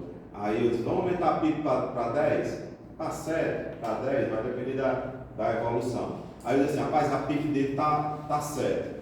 Tem alguma alteração na pressão? Não, a pressão está do mesmo jeito, o paciente está com retorno venoso bom. Vou lá ver a perfusão. Aumentei para 10, aí vou lá ver o exame do paciente, faço uma ausculta, vejo como é que estão os membros inferiores. Aumentei para 15, ou seja, você vai aumentando a PIB. Lembrar que você está trabalhando com pressão positiva, você tem que ver como é que está esse retorno venoso do paciente, principalmente em membros inferiores, tá certo? Se ele não tiver nenhum distúrbio hemodinâmico, você tolerar a PIB de 10, de 15, você vai aumentando de acordo com a sua necessidade. Geralmente a gente trabalha com um máximo de 15, mas tem pessoas aí que são mais afoitas, trabalham com 20 ou mais, tá certo? No dia a dia não precisa vocês trabalhar com mais de 15 não. A FiO2, geralmente ele inicia com 100%. Uma dúvida de quanto vocês têm. Quanto é que eu inicio? Geralmente se inicia 100% e ir baixando a partir do momento possível. Olha, eu peguei um paciente do SAMU, botei o paciente na minha ambulância do SAMU, coloquei 100%. No trajeto eu diminui para 90%, ele continuou saturando 100%. Lembrar que a saturação do oxímetro era muito confiável. Viu? Aí no caminho eu baixei para 90%. Mais na frente um pouquinho, baixei para 80, ele continuou saturando 100%. Quando eu cheguei lá no hospital, ele estava com 60 e ainda estava saturando 100. Mas você vai baixando e observando, baixando e observando. Quanto menos você puder baixar, mais seguro para o seu paciente. Chegou lá no Tarcísio Maia, fiz uma gasometria, realmente a saturação dele estava boa. Na próxima eu já baixei para 40, ou seja, você vai baixando mais rápido que puder, certo? Isso não vai querer dizer que se assim, olha, eu transportei um paciente de Mossoró para Açu com 100%, o paciente vai fibrosar o pulmão. Isso é 24 horas, 48 horas de frações de inspiradas em altas dosagens, certo? Então a gente tenta trabalhar com 100% inicialmente, baixa logo em seguida. O alvo hoje, esse alvo pode ser variado. Você trabalha com 92, com 94, vocês vão ver em algum livro 96. Hoje, depois da Covid, muita coisa normalizou, muita coisa baixou. Hoje um alvo de 92, 94 é totalmente aceito, certo? Mas se você vir alguma diferença de 2 pontos, nada de mais, viu? O pulmão de SARA, geralmente a gente trabalha aqui com 88, 89, 90, a gente é menos criterioso ainda, certo? E a FiO2, aquilo que eu falei a vocês, trabalhar com FiO2 sempre abaixo de 50. Quando vocês viram um paciente no UTI, está utilizando 80% de FiO2, 70%, isso aí está mal. É um sinal de mau prognóstico, utilizar frações acima de 50, certo? Só que para alguns profissionais é uma segurança. Olha, eu vou dormir agora, deixar aqui a fração para ele não me perturbar de madrugada. Acontece isso, viu? por mais que pareça, acontece. Às vezes é uma rolha do paciente, uma secreção, é uma falta de uma aspiração, uma fisioterapia que não foi realizada hoje à noite, é falta só de um cuidado para ele para ele piorar à noite. Às vezes ele piora durante a madrugada porque a secreção começa a aumentar e às vezes você não aspira e o paciente começa a fazer hipoxemia, certo? Então, a toxicidade do oxigênio, ele age nos brônquios, causando degeneração, necrose, regeneração atípica, metaplasia. No alvéolo, ele causa vascularização do macrófago, diminuição da capacidade de inativar bactérias. Nos alvéolos, nas células alveolares, nos pneumócitos tipo 1 e tipo 2, ele diminui o surfactante, causa edema, hemorragia, formação de membrana hialina, telectasia e fibrose. Ou seja, o oxigênio não é bom para o paciente. Não tenham essa visão errada que você colocar fração alta de oxigênio, você vai favorecer seu paciente, não. Um outro parâmetro que a gente vê no início da ventilação é a frequência respiratória. Isso aqui é muito variável de acordo com cada patologia. Você vai dando uma frequência e monitorizando aquela gasometria dele de acordo com o resultado. Você pode iniciar com 12, com 14, com 16, vai depender de cada situação. O fluxo inspiratório, geralmente a gente coloca um fluxo inspiratório de 50 ou de 60.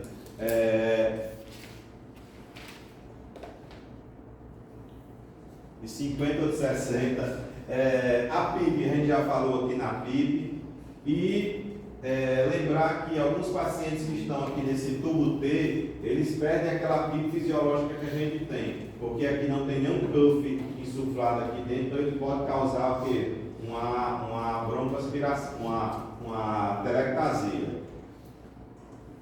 Que é a válvula de PIP para a gente evitar aquela possibilidade de telectasia. Aqui, como eu falei a vocês, vocês lembram que eu falei a vocês que a gente observa se o paciente está fazendo alto PIP na curva de fluxo. Aqui o fluxo inspiratório, insuflou, o pulmão se encheu de ar. Quando chegou aqui no pré-estabelecido, quem vai ver qual é o pré-estabelecido? A válvula IN se fechou e a válvula E se abriu, certo? Só que o paciente nessa fase expiratória aqui, quando ele estava eliminando a quantidade de gás que entrou aqui na fase IN, aí veio outro ciclo, disparou novamente, ó. Só que ele não tinha eliminado todo o oxigênio, todo o gás que ele tinha insuflado. Aí gerou outro ciclo. Do mesmo jeito, quando ele estava eliminando aqui, que ele não tinha zerado ainda, eliminado todo o gás, gerou outro ciclo. Isso aqui se chama autopic. Isso aqui, com o passar dos ciclos, com autopic, esses gases vão se somando, aumentando. E o paciente vai ficar assim, ó, olha só. Aumentando, ele vai... Isso vai diminuir o retorno e você não vai saber por quê. O paciente vai parar por hipotensão, por causa da diminuição do retorno, por causa do alto pico. Por isso que é importante você ver a curva de fluxo lá. Às vezes ele coloca numa prova uma curva dessa de fluxo com um caso desse aqui, mostrando que ele não está zerando, o paciente está fazendo alto pico. O que é que a gente poderia fazer até essa hora da aula aqui, com o conhecimento que vocês têm, para melhorar meu tempo expiratório? Eu diminuiria o que para melhorar minha AIDS? Frequência. Quanto mais respiração, mais você vai diminuir seu tempo respiratório. Então, uma maneira de você diminuir sua autopic é diminuir sua frequência respiratória. Você vai ter mais tempo extra. Certo? Então você vai lá na frequência e diminui a frequência, corrige seu alto pico.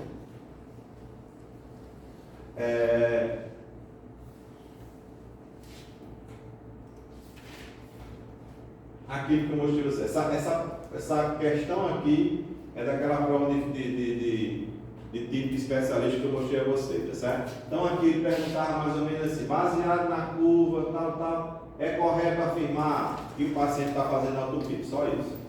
Já dá para vocês observarem, autopic se vê em curva de quê? Fluxo, quando não está zerando aquela fase expiratória, certo? A gente já sabe aqui onde é a fase INS, né? A fase EIS, olha. Aqui a válvula INS e a válvula EX, onde é que vocês observam onde é, dependendo da marca do ventilador, a válvula INS e a válvula EX, tá certo?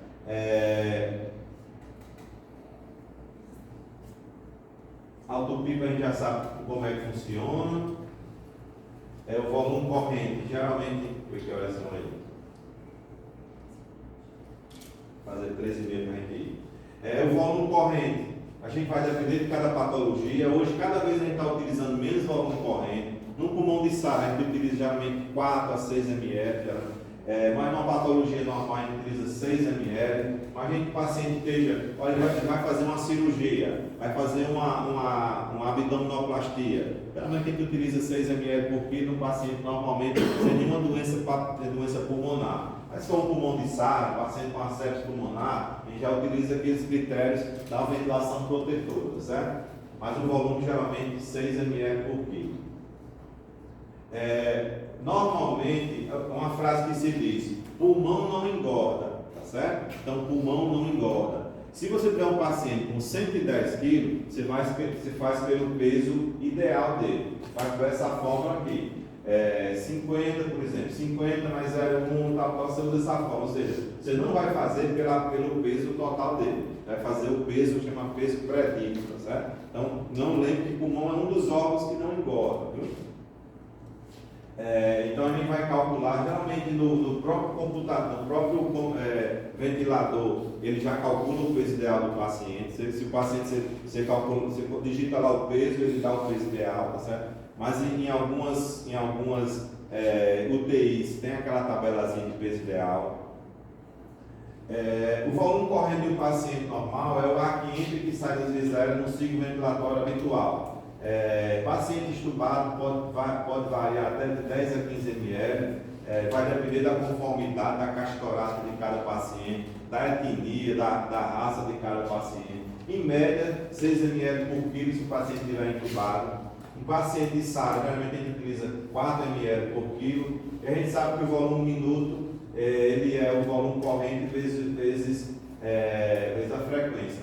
E o volume corrente nada mais é do que o fluxo, aquele fluxo que foi gerado pela PEMUS, né, uma determinada unidade de tempo. Aqui a gente já leu na aula de vias aéreas, o que é o CAFOM, quanto é que a gente tem que deixar, tá certo? Geralmente abaixo de 25, 25, estourando 30. Volume minuto a gente já sabe o que é, como é que funciona. O volume corrente, geralmente vocês vão ver, às vezes você pega lá um ventilador e ele tem tidal volume tidal, tá certo? Professor, aqui não tem volume corrente não, porque não tem volume corrente não, tem tidal volume, tá certo?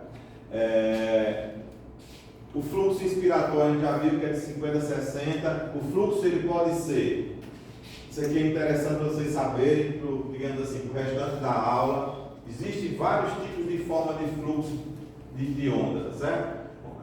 Existe geralmente a mais comum, que é a quadrada, mas existe também a onda de fluxo de forma descendente, a ascendente e a sinusoidal. Esses dois tipos aqui geralmente não são utilizados. Mais utilizada é a quadrada e se pode utilizar também a descendente. Qual a diferença de uma para a outra?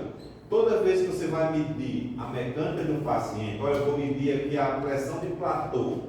Só pode medir, você só pode fazer a monitorização da mecânica, fazer as medidas da complacência, se a onda for quadrada. Se não for quadrada, não se mede, tá certo? Quando é que eu utilizo uma onda descendente? Foi observado que essa onda quadrada ela é mais irritativa para as vias aéreas. Por exemplo, imagine só que eu vou jogar aqui nas vias aéreas aquele fluxo que eu falei para você. Aqui é o início de uma via aérea, tá certo? Ela é totalmente ramificada. Toda vez que você joga um fluxo dentro de algum tubo, de algum cilindro, esse fluxo ele vai gerar algum atrito, alguma resistência. Então assim, a cada distância que você vai jogando aquele fluxo de ar dentro das vias aéreas E dependendo do diâmetro que aquelas vias aéreas vão assumindo, a resistência pode ir aumentando, pode ir diminuindo, pode ir aumentando, pode ir diminuindo. Então foi observado que quando a gente utiliza uma onda descendente, a resistência é menor. Ou seja, o paciente que estiver fazendo broncoespasmo, você pode dizer assim, eu vi na aula que a onda descendente ela é menos agressiva para as vias aéreas, ela causa menos broncoespasmo do que a onda quadrada. A onda quadrada, você chegou o paciente chegou aqui do centro cirúrgico, sedado, ele está em VCV, ou seja, na ventilação controlada volume. Eu vou fazer toda a medida pulmonar dele, vou fazer as medidas, vou mensurar a complacência dele direitinho, tudo tem que ser em onda quadrada. Alguns dias depois o paciente começou a sair do quadro, acordou bem, aí eu mudo para o modo ventilação controlada pressão, que é um modo mais fisiológico. Já tiro ele de ventilação controlada e mudo ele para pressão controlada. O paciente já está consciente, está falando tudo, aí eu mudo ele para PSV, para pressão de suporte. É tudo uma sequência. Existe aquele melhor modo, que é quando o paciente está sedado na chegada. Existe aquele modo quando o paciente já está ativo. Existe aquele modo que aquele paciente já está estúpido, já está pronto para ser estubado, que é aquele modo de desmame, que é do PSV, tá certo? Mas aqui, a onda quadrada a gente utiliza para fazer a medida do paciente, medir os parâmetros respiratórios. E aqui, quando você quer uma onda mais fisiológica, ela causa menos pressão, essa pressão que tem aqui chamada pressão de pico, ó, ela causa a menor pressão de pico do que a onda quadrada, tá certo? Aqui você já sabe qual é a fase inspiratória, a fase expiratória. Aqui para a gente ver o seguinte, o ciclo respiratório com pressão positiva. Dá para vocês me dizerem aqui como é o nome desse onde o ventilador ele é. Como é o nome disso aqui? Disparo. Como é o nome dessa fase aqui que a válvula IN se fecha e a válvula EI se abre? Ciclagem. Como é o nome dessa pressãozinha que tem aqui às vezes, que é a que desencadeia o ciclo, desencadeia o disparo? P2, né? Aqui a fase INS, aqui a fase EIS, geralmente 1 para 2, 1 para 3, 1 para 4. Se eu quiser melhorar meu tempo EIS, eu diminuo, no caso assim, diminuo a frequência para melhorar, também paciência com DPOC, broncoespasmo. Uma alternativa, uma questão que geralmente se pede muito em concurso essa pergunta aí. Paciente com DPOC, está fazendo broncoespasmo, qual é o parâmetro que a gente vai diminuir, vai mexer para poder melhorar esse broncoespasmo, melhorar esse alto pico, diminuindo a frequência, tá certo? Então o ciclo respiratório com pressão positiva, a gente já tirou algumas informações daí. Aqui o disparo, você já sabe o que é o disparo. O disparo pode ser a fluxo, pode ser a pressão, e se o paciente estiver totalmente sedado, ele vai ser a tempo. Por que é a tempo? Eu não entendi esse a tempo ainda, porque vai ser o que você colocar no ventilador. Como é a tempo? Você colocou lá 12 ventilações, aí o ventilador está lá esperando, ele pega aquelas 12 e divide por 1 minuto. Aí você diz assim, eu vou esperar o paciente ventilar. Se ele não ventilar, eu mando. Ele fica esperando. Se o paciente não ventilou, ele manda. No outro, estou esperando. Se ele não ventilar, eu mando. Ou seja, quem vai dar é a cada tempo, vai ser ciclado a tempo. Por isso que é a tempo, tá certo? Porque está esperando o ventilador, o paciente deflagrar, disparar, o paciente está sedado, totalmente sedado. Então quem vai ciclar é o tempo. Deu para entender o que é a tempo? E os outros é a pressão. Por que a pressão? Imagine que eu coloquei lá no ventilador a sensibilidade dele à pressão. Quando o paciente fizer isso, ó, ele não expande a caixa torácica, a pressão da via aérea não diminui. Pronto, quando diminui a pressão da via aérea, aí o ventilador dispara. A fluxo, quando o paciente fizer isso, ó, ele não puxa o fluxo para dentro do tubo dele, do tubo traqueal. Quando ele puxa aquele fluxo, aí o ventilador entende como uma necessidade de um ciclo. Aí manda o ciclo. Pode ser a fluxo, pode ser a pressão, e se o paciente estiver sedado, a tempo. Certo? disparo, ciclagem, já sabe que a mudança da fase ins para a fase ex. Aquilo que eu falei a vocês, ó, o onda quadrada e a onda descendente em rampa, geralmente tem fases medidas com a onda quadrada. A pausa inspiratória, que é aquele momento que eu falei a vocês que vocês fecham, as duas válvulas se fecham, a válvula ins e a válvula ex, para que melhorar o tempo de troca na hematose. A sensibilidade, como eu falei a vocês, ela pode ser, dependendo do que você colocar, -1, -2, vai depender de cada modo, de cada fabricante do ventilador, mas geralmente ela trabalha com valores negativos. Ela pode ser, se for a pressão, de -1 a -2, se for a fluxo, de 2 a 5 litros, tá certo? Vai depender do tipo de sensibilidade que está lá no ventilador. Às vezes, quando o paciente está fazendo isso, ó, deflagrando vários ciclos seguidos, porque a sensibilidade está muito, digamos assim, muito baixa. Aí você aumentando a sensibilidade, você aumenta a dificuldade do paciente em puxar o ciclo. É como se você pegasse você dificultasse ele abrir a válvula inspiratória. Ele vai fazer mais força, certo? Então, os disparos, aquilo que eu mostrei a você, ele pode ser disparado.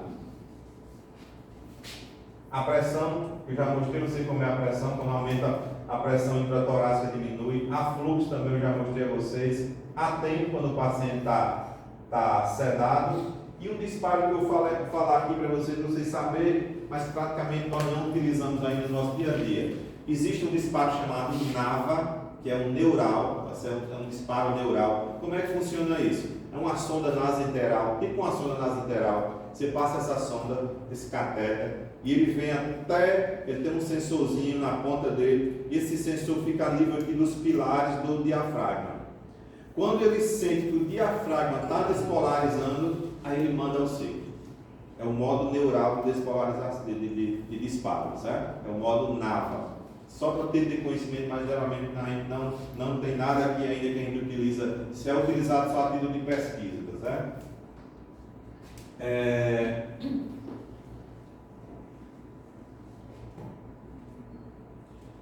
Aqui dispara a pressão, daqui o dispara a pressão, aqui o dispara a fluxo, e você vai depender do limiar de sensibilidade.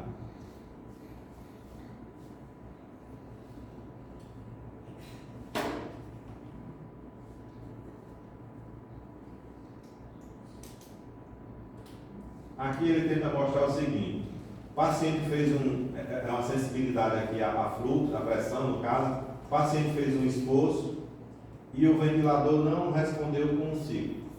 Aqui do mesmo jeito, fez um esforço, mostrando que tem uma incompatibilidade, uma falta de interação do paciente com o ventilador, geralmente uma assincronia. A gente vai ver esse tipo de assincronia mais na frente.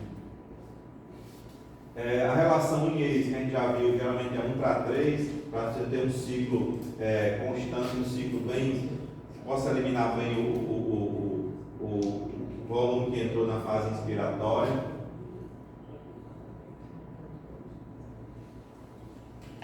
A relação em ex, o fluxo é inversamente proporcional ao tempo inspiratório, a frequência respiratória é inversamente proporcional ao tempo expiratório. O que é que eu quero que vocês lembrem aqui? Toda vez que vocês precisarem de melhorar o tempo expiratório do paciente, você vai lá e diminui a frequência. Quanto mais você diminui a frequência, mais vai aumentar o seu tempo expiratório, certo?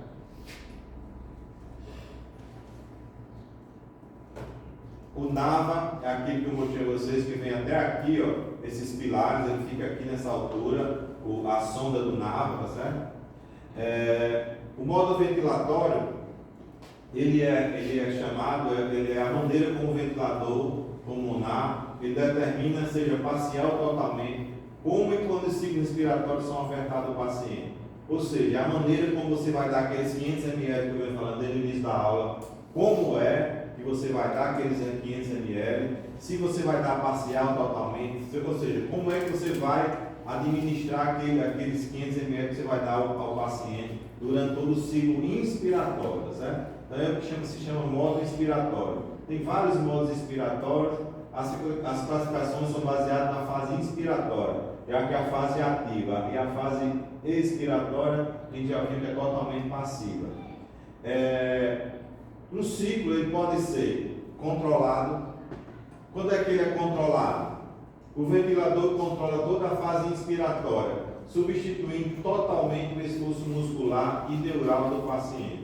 É aquele ciclo que eu mostrei a vocês, aquele paciente que chega no centro cirúrgico, totalmente sedado. Geralmente ele vai ser controlado quando ele vai ser o quê? O disparo a tempo. Quando é que ele é controlado? O paciente chegou no centro cirúrgico, coloquei lá 12 ciclos por minuto. O paciente só está fazendo 12, não faz nem 14, nem 15, ou seja, ele só faz o que está programado para ele, tá certo? Porque não tem nenhum ciclo espontâneo do paciente, é só o que a máquina está dando, ou seja, ele é totalmente controlado pela máquina. Isso aqui acontece quando o paciente está num Glasgow de 3, o paciente está em coma irreversível, o paciente está totalmente sedado, tá certo? Ou seja, o sistema neural dele, o esforço respiratório dele não está sendo reconhecido em nada, certo? Quando é que ele é assistido?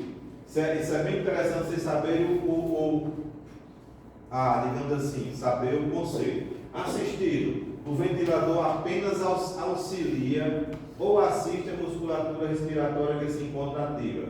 É como se fosse assim, o ventilador apenas dispara. O paciente disparou e o restante do ciclo é assistido pelo paciente, certo? Vou explicar melhor para vocês. O ventilador apenas auxilia ou assiste a musculatura respiratória do paciente. Aquilo que fosse o seguinte, da seguinte maneira. Imagine que eu estou aqui numa ventilação, assistida, eu deflagrei aquele ciclo ventilatório, mas dependendo do modo ventilatório, por exemplo, se eu utilizar um modo controlado a volume, aquele ventilador vai me dar o que está programado no ventilador. Mas se eu utilizar um modo pressão controlada, eu vou disparar, mas quem vai controlar o restante do ciclo sou eu. Vocês vão entender mais na frente aqui.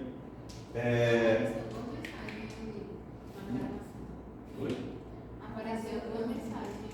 Não, mas acho que não aparece na gravação, não. Não, mas se não era, se não vai parar de gravar. Tá gravando. Não, tá gravando. Um ciclo espontâneo, vocês vão entender o outro a partir do espontâneo. Um ciclo espontâneo é aquele ciclo que acontece o seguinte: o paciente ele dispara, ele conduz e ele termina o ciclo. Professor, que ciclo é esse? É o ciclo da PSV. É um ciclo que a gente chama totalmente espontâneo. Por que está esse nome aqui espontâneo? É porque alguns estudiosos não gostam desse nome espontâneo, que acham que o espontâneo é só quando o paciente não está na ventilação invasiva, certo? Mas o espontâneo é como assim? É aquele que o ventilador controla praticamente totalmente o início, o meio e o fim do ciclo. O assistido é aquele que o paciente ele deflagra, mas o que ele vai receber é o que está programado. O ventilador assiste o ventilador do paciente, certo? Vamos ver aqui mais na frente. O ventilador mecânico e o ciclo respiratório. O início da inspiração a gente sabe que é disparo. Controle da fase inspiratória, que quem vai fazer isso aí é o paciente, certo? O término da fase inspiratória é a ciclagem ou terminar. E a fase expiratória que é totalmente passiva. Os ciclos controlados, eles são disparados, são controlados e são ciclados pelo ventilador. O paciente não faz nada, certo? Por isso que é totalmente controlado. Professor, ainda se utiliza hoje ciclo controlado, não se utiliza mais de maneira pura. Se existe assim, o ciclo assistido controlado. Se o paciente, por exemplo, não se utiliza mais o método controlado puro. Se você colocar um paciente com a frequência de 12, e se por acaso ele começar a trigar, puxar o ventilador, ele faz 12, 14, mas você deixa lá uma frequência mínima, tá certo? Então você nunca vai colocar, por exemplo, uma frequência de 8, de 6, você pode até deixar, mas geralmente tem que utilizar uma frequência mínima de 10, 12. Se o paciente não entrar, existe uma frequência mínima segura. mas não se utiliza mais esse método puro controlado. Não tem mais esse método puro controlado nos ventiladores modernos. O método assistido é aquele que é disparado pelo paciente. Ele disparou, mas ele é controlado e ciclado pelo ventilador. Por exemplo, eu disparei, mas o ventilador vai me dar os 500 ml que está programado ali. Deu para entender como é isso aí? Ele apenas dispara, mas o que vai, não é assim, ó. Existe um método, por exemplo, pressão de suporte, que eu disparo, eu puxo o que eu quiser. Por exemplo, se eu fizer essa penuz, ó, eu vou puxar um fluxo. Se eu fizer uma penuz maior, eu puxo mais fluxo. Se eu fizer uma penuz maior ainda, ou seja, eu controlo o início, controlo o meio e controlo o fim. Aí é um ciclo totalmente, digamos assim, espontâneo. Esse ciclo assistido que a gente vai ver aqui, ele só é disparado pelo paciente. Tá certo? Vamos lá. Só terminar aqui esse slide para a gente ir. Então, assim, o assistido ele é disparado pelo paciente e o espontâneo ele é disparado pelo paciente e respira espontaneamente ligado ao ventilador. É aquele exemplo que eu mostrei você da pressão de suporte. Ele inicia, ele controla e ele termina o ciclo dele. É o que a gente chama de totalmente espontâneo. Para alguns autores não se considera espontâneo, porque ele acha que espontâneo é a ventilação não invasiva. O paciente está ventilando espontaneamente. Vamos tomar um cafezinho para a gente partir para a parte dos gráficos. Me tire só uma dúvida. Se quiser dar uma pausa aí. Até agora deu para ficar já alguma coisa do que é ciclar, o que é